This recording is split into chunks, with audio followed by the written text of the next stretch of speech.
কখনো দেখেছেন একজন মৃত ব্যক্তি জেলখানায় গেছে জীবিত ব্যক্তির সাথে দেখা করতে? এইরকম একটি হৃদয় বিদারক ঘটনা গতকাল রাতে ঘটে গেছে বাংলাদেশে। এই ঘটনার পরে হচ্ছে দেশে এটা নিয়ে অনেক আলোচনা সমালোচনা হচ্ছে। অনেকে এই বিষয়টাকে হচ্ছে আবেগ দিয়ে জাজ করতেছে, আবার অনেকেই বিবেক দিয়ে জাজ করতেছে। অনেকেই প্রশাসনকে ধুয়ে দিচ্ছে, আবার অনেকেই প্রশাসনের পক্ষ নিচ্ছে। চলুন আমরা বিষয়টাকে একটু লজিক্যালি বোঝার ট্রাই করি। যারা এখন পর্যন্ত কি হয়েছিল বা এই ঘটনাটি সম্পর্কে কিছুই জানেন না, তাদের উদ্দেশ্যে একটু ছোট করে বলি। মূলত আমি বিষয়টাকে এইভাবে এক্সপ্লেন করি যে তিনি কোন দল করতো বা কোন পলিটিক্স করতো এই নিয়ে আমরা আলোচনা করব না। তিনি মূলত হচ্ছে একজন মানুষ এবং তিনি হচ্ছে আইনের চোখে একজন অপরাধী ছিলেন এবং তিনি হচ্ছে অনেকদিন ধরে জেল খাটতেছে। এদিকে তার ওয়াইফ হচ্ছে অনেকবার তাকে জেল থেকে ছাড়ানোর চেষ্টা করেও ব্যর্থ হয়।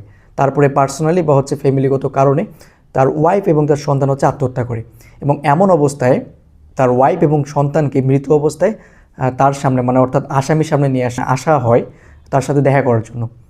বিষয়টা অনেক হৃদয় বিদারক না, যে তার মৃত সন্তান এবং ওয়াইফ আসছে তার সাথে দেখা করার জন্য জেলখানায়, তাও আবার। কারণ এই জায়গায় আসলে অনেকের প্রশ্ন যে কেন তাকে প্যারোলের মাধ্যমে বা আসামিকে প্যারোলের মাধ্যমে সাময়িকভাবে মুক্তি দেওয়া হলো না, কেন তাকে ছেড়ে দেওয়া হলো না তার ওয়াইফ এবং তার সন্তানকে মানে দেখার জন্য।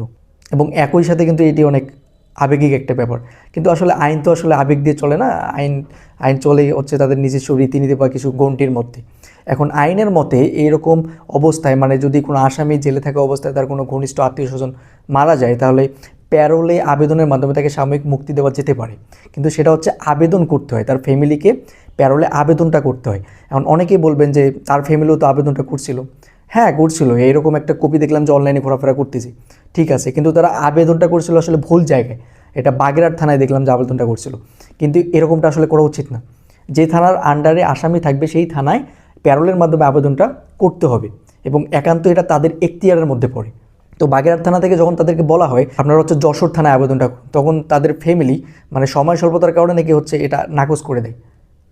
মানে তারা হচ্ছে প্যারোলে আবেদনটা করতে চান নাই, তারা বরঞ্চ এর পরিবর্তে চাইছেন যে হচ্ছে লাশগুলোকে তাদের সামনে মানে তার সামনে নিয়ে যাওয়ার জন্য, জেলখানার সামনে নিয়ে গিয়ে তার সাথে দেখা করার জন্য তারা এটাই চাইছিল।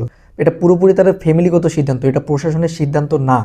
অনেকে হচ্ছে এই জায়গাটাই বোঝার চেষ্টা করতেছেন না। এখন ফ্যামিলি যদি না চায় প্যারোলের মাধ্যমে সে হচ্ছে ছাড়া পেয়ে তার ওয়াইফ এবং তার সন্তানকে দেখুক, তাহলে প্রশাসন কীভাবে তাকে ছেড়ে দিবে? দেখুন, বাংলাদেশের রাজনীতি বা পলিটিক্সটা হচ্ছে আসলে প্রতিহিংসা পরায়ণ।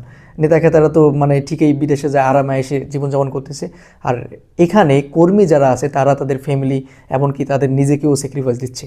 আসলে এই প্রতিহিংসা পরায়ণ রাজনীতি শেষ না হলে একের পর এক এরকম ঘটনা করতেই থাকবে। এরা আসলে আগে থেকে ভেবে নেয় যে ও আপনারা আমাদের সাথে এরকম করতেছেন, আমরা ক্ষমতায়